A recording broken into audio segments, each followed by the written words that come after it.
On today's episode, we are looking at the finances of a married couple. They have two kids aged 9 and 3. The husband is 38 years old and works as a chemical engineer. The wife is a 35-year-old chartered accountant.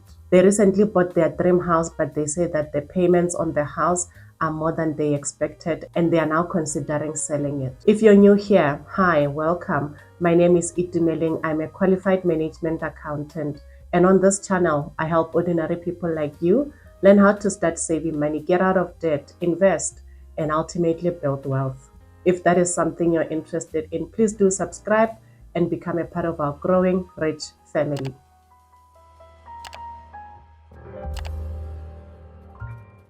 Let us now get into the finances of our couple, starting with their monthly income. The wife makes a net income of 71,000 rands and the husband makes 73,000 rands.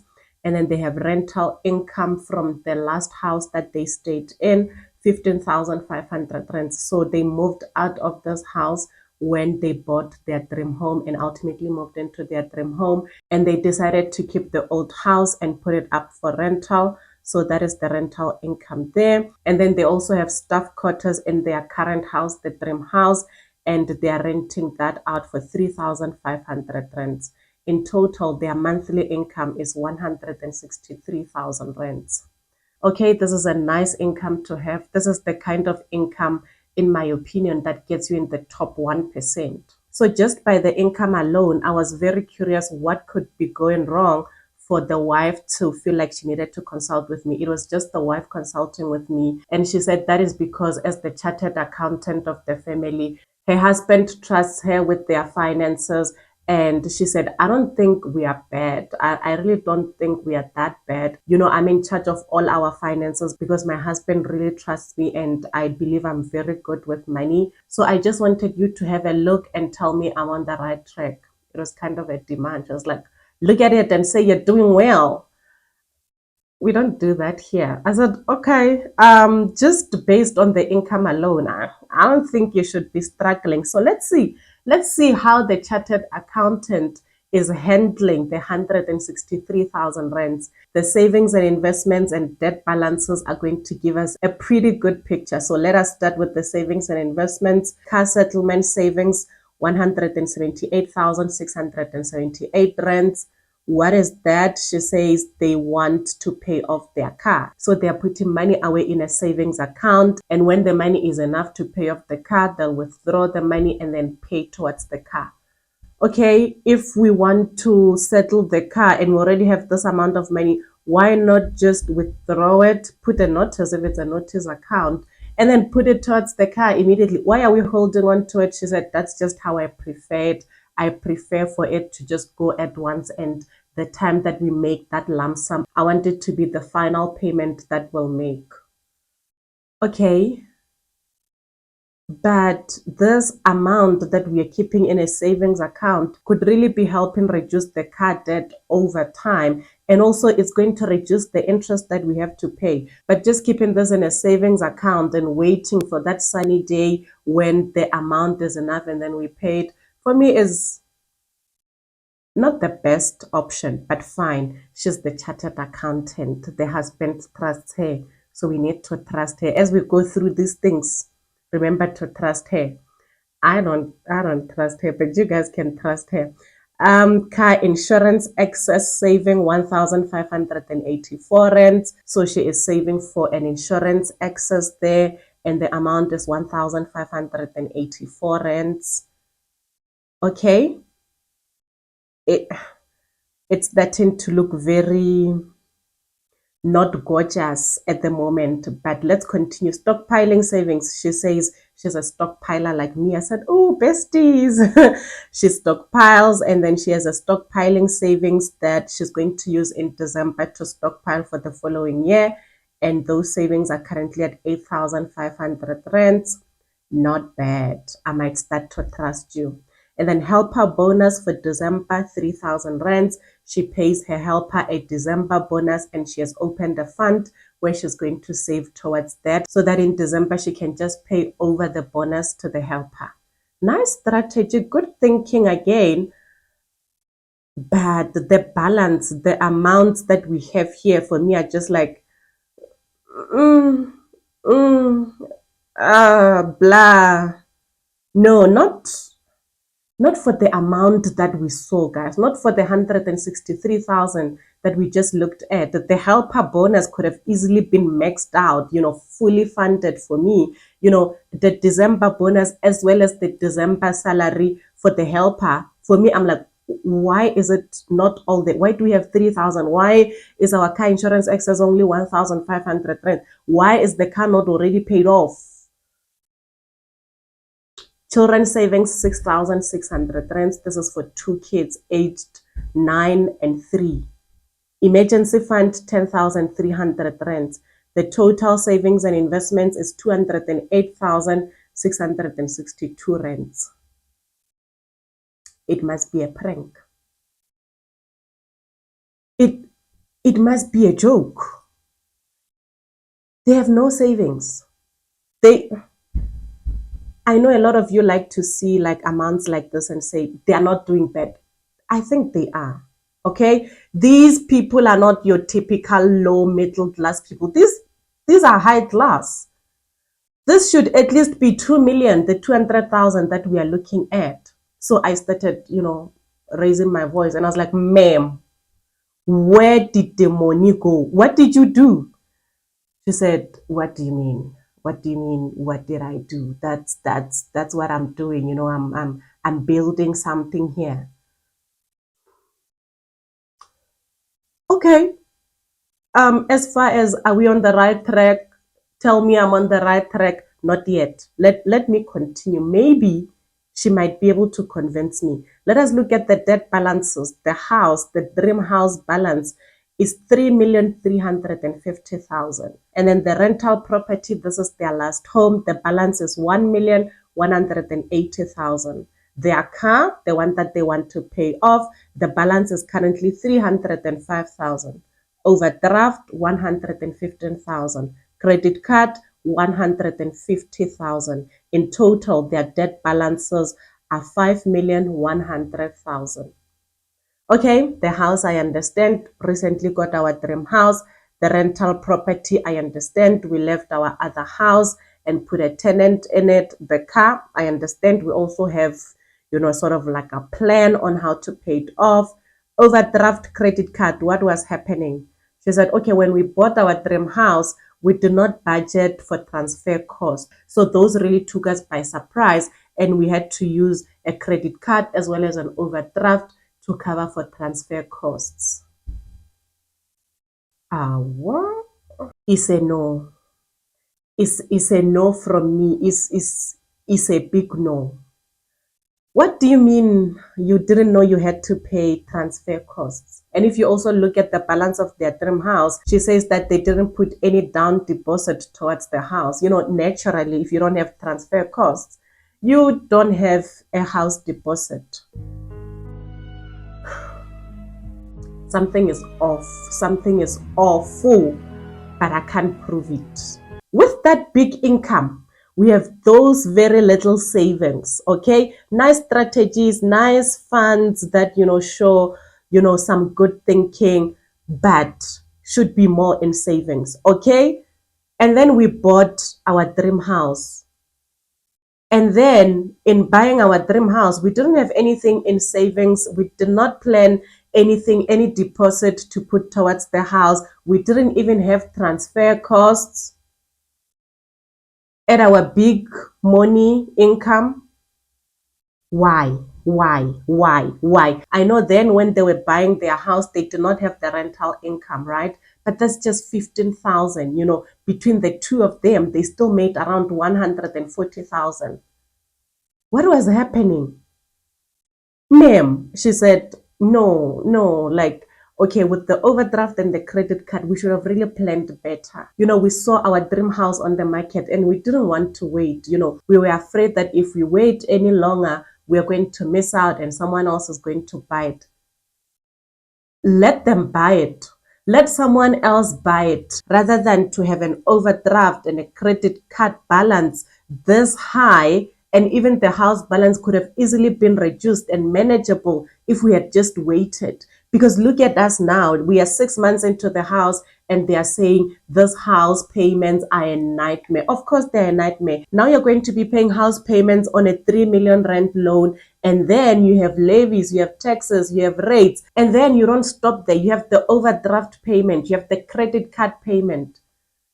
You see, she said, yeah, our only mistake was that we were in such a rush to get into the dream house. We just wanted to like really just step foot in our dream house. We didn't want to die without ever living in our dream house. Said every single person that has ever made a bad decision, I never wanted to die without owning my dream car.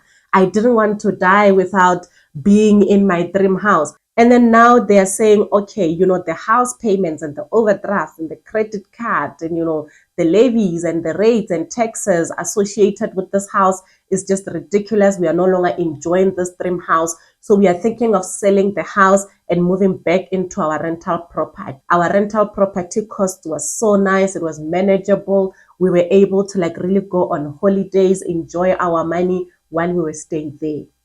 Is that why they didn't sell the old house when they moved into their dream house? Because they always wanted to keep it as backup, I think. And now they are saying, no, we need to pack up the dream house and just, let it go. At least we can say we've stepped foot, we've lived in our dream house. How many people can say that? Okay, there's your trophy. You've lived in your dream house. Congratulations.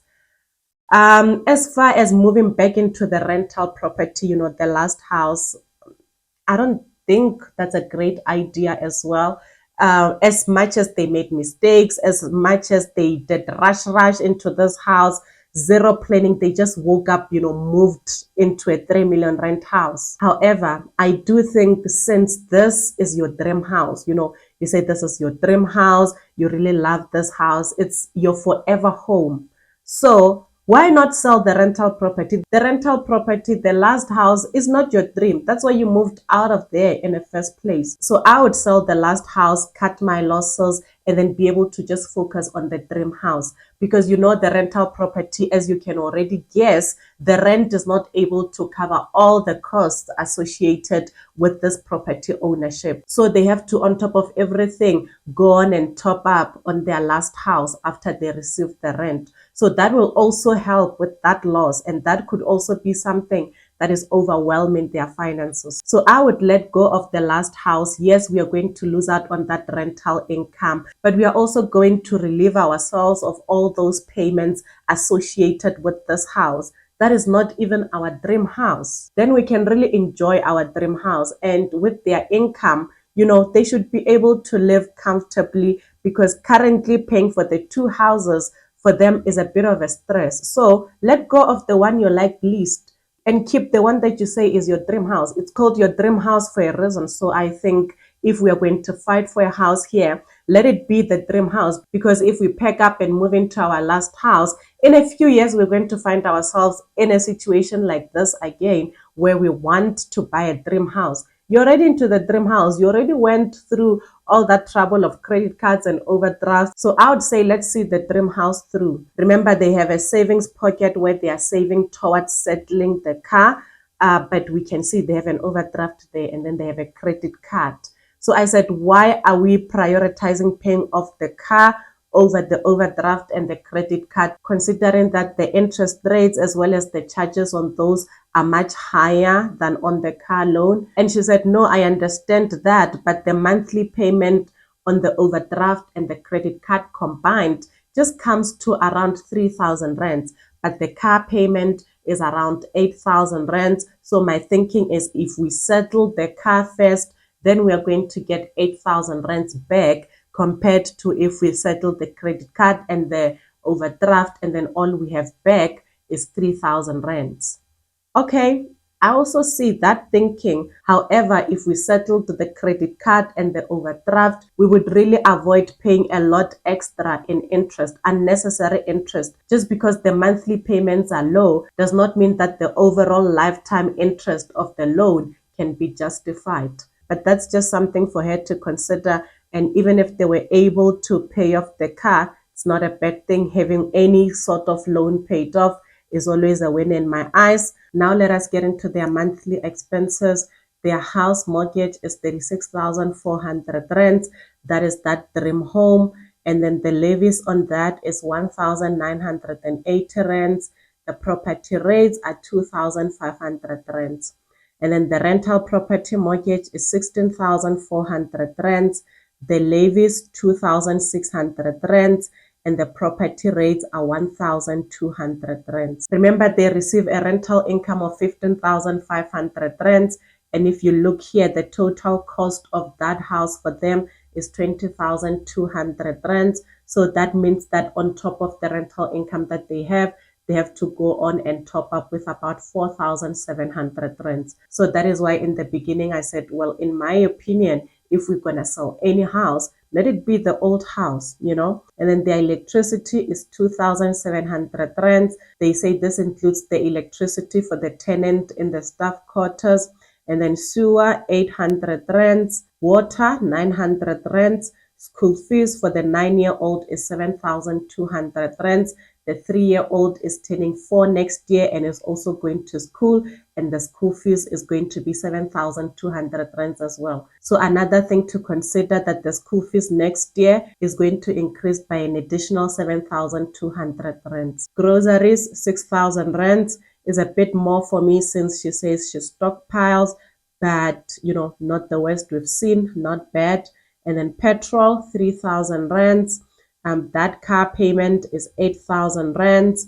And then car insurance as well as home contents, 2,900 rands.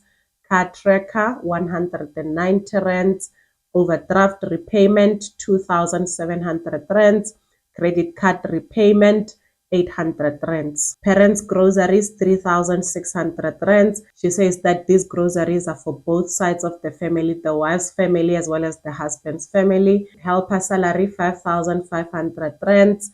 Plot employee, 2,160 rands.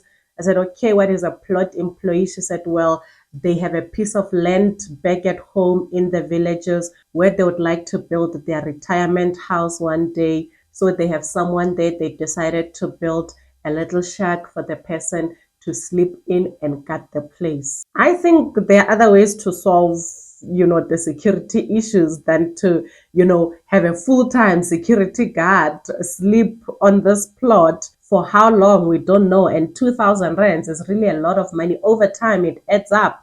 Over time, when you're going to calculate the amount of money you've paid towards the security guard, it could have built your house. So if you can just get a fence and gate it, I think you should be fine, unless the area they bought is really, crazy and people are going to tear up the gate and the fence. I don't know, but if they want to do that, they can do that with the security guard in there. I don't know. Those of you who have people guarding your plots, let me know. Internet, 1,500 rands. This is because the wife works from home, so she uses a lot of internet. Google, 45 rands. DSTV, 629. Netflix, 199. Disney, 159. Bank charges for both of them is 1,000 rands. Credit card charges, 120 rands. And then wife life and funeral cover is 976 rands. She says that her husband is covered at work, and sometimes when you have these life insurances at work, your work will always cover your life, most of them anyway. But the issue comes when you don't have your own on the side that you pay for independent of your job, because sometimes you lose your job or you even leave the company, but then you forget about the life covers and the funeral covers. So I would just suggest for the husband to also have his own life policies outside of work that, can continue whether he's employed at this company or not. And then they say funeral policies for our families is 648 rands. They say this is for their parents. And then mom and daughter hairdo, 350 rands. Son and dad hairdo, 300 rands.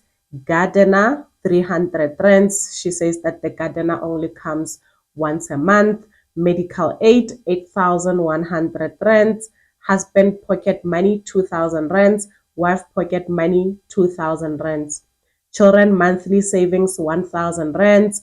The helper bonus, this is the amount she's putting towards, the helper bonus savings 500 rands. Stockpile savings 2,400 rands.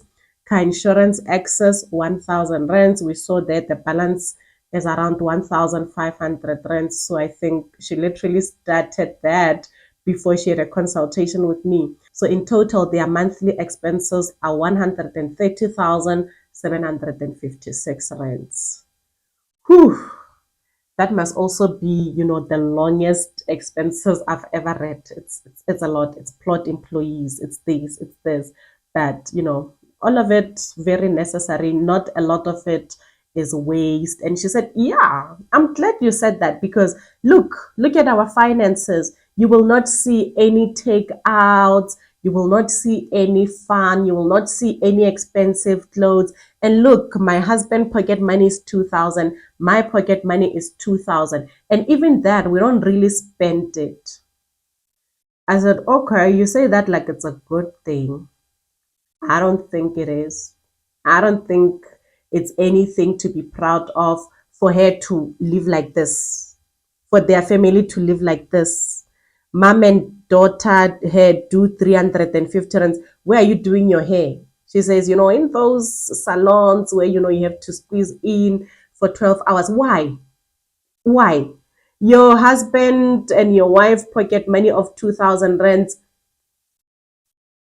You know what I don't understand? You see the expenses, right? You see the total of the expenses, and then you saw the total income. This tells me that they have about 30,000 rands, 33,000 even left to save and invest. But we don't have that much in savings and investments. The savings and investments are not talking what the expenses are talking.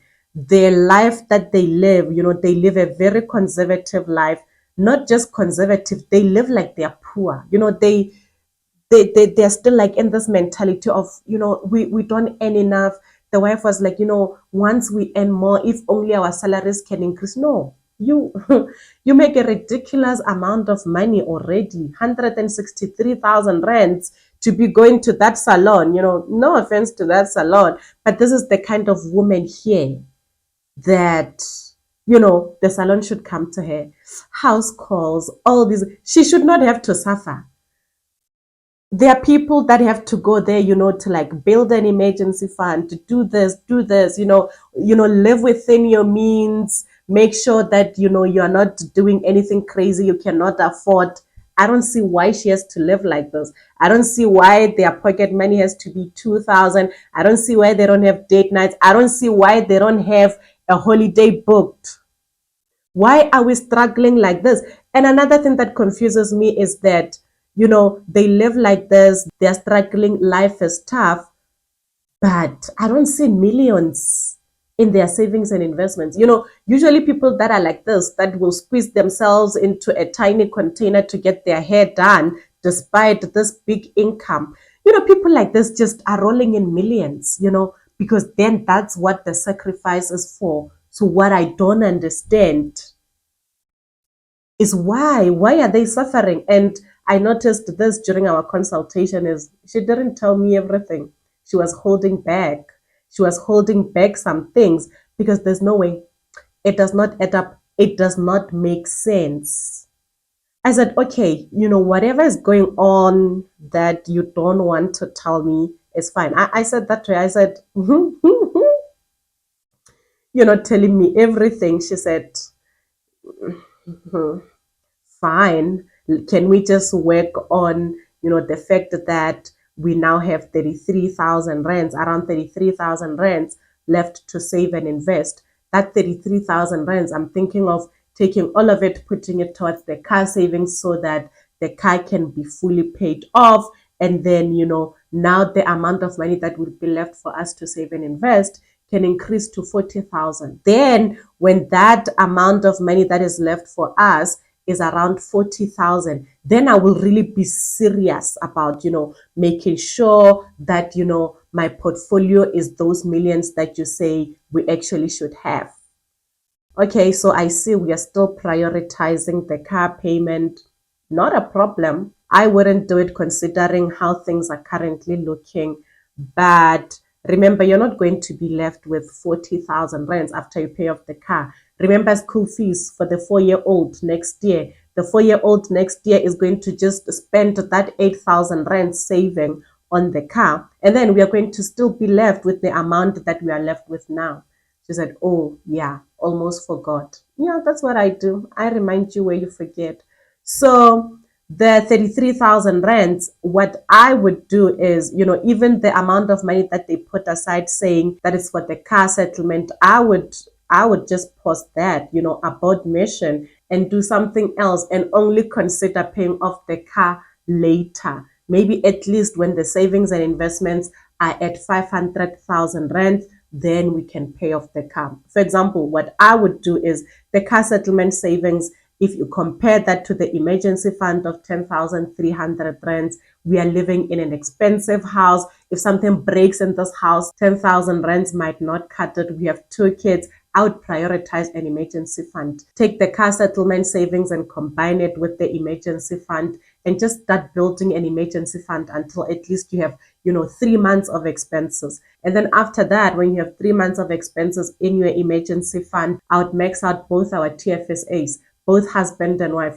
What I like about being married or just having a partner in terms of finances is that, the government says one person can only contribute 36K a year into their TFSA. But when you have a husband, when you have a wife, that just means your household limit is now 72K. How amazing is that? So I would prioritize that after the emergency fund. Then after that, when the emergency fund and the TFSAs are fully up and running, anything else here is not that urgent. The children's savings are, they are limping, but they could wait. Those are the kind of stuff that could wait for us to settle the car, since it's so important to us. Settle the car, and then after settling the car, also consider settling the credit card as well as the overdraft. So then after that, you will really have a lot of money. We are talking over 50,000 rands at this point for you to build other investments for you and your husband. Save and invest for your kids. Stop going into that tiny salon. You can afford to have your hair done in a nice salon, or even just let a nice lady come to your house, come into your dream house and do your hair there. And go on holiday with your husband. Travel and go on holiday with your husband. She says, yeah, traveling with my husband is really something that has been on our bucket list. But I'm thinking that just to get started, we can get started by traveling local. Okay. Again, that, that thinking of she is like lower than she really is, because she is thinking like they cannot, just pick their dream destination and get there. And if this was me, I would be in Dubai, Habibi. So what concerns me about her and them, I guess, their finances is they have all this money, but they don't realize it. They don't realize, the magnitude of a household income of 163,000 rands. And this might be maybe because of the way they grew up. They say that they came from nothing, they grew up really poor. So even when you are at a certain level in your life, you continue to shrink yourself, you continue to struggle. She's someone that continues to just want to be a poor person. Guys, being rich is not a problem. She just needs to get up. Her and her husband need to get up and step into their wealth. That's literally all I see happening here. All you need to do is own it.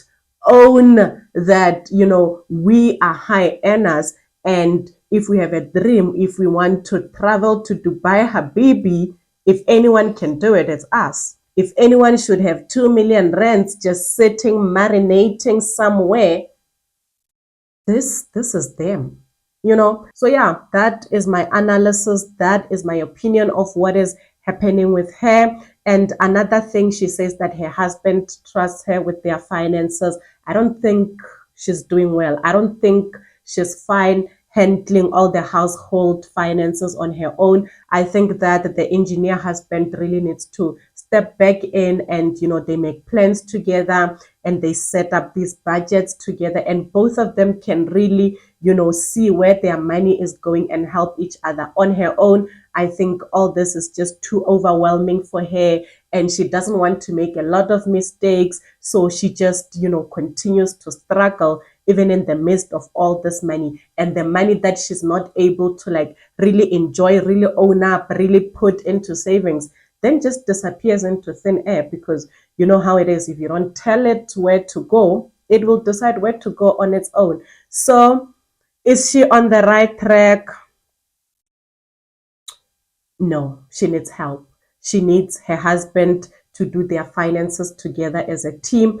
And the best thing about people that make a lot of money is you can always steer back this sheep. So I'm not too concerned about them. I think next time we speak, this 200,000 rands can at least be 2 million rands. I think that's just small waters for them. So what do you think? What did you think of today's couple? If you have any extra comments, you already know what to do. You can leave it in the comments below. Our lovely couple will be going through your comments. I will see you guys in the next video. Until then, I hope you have a rich day.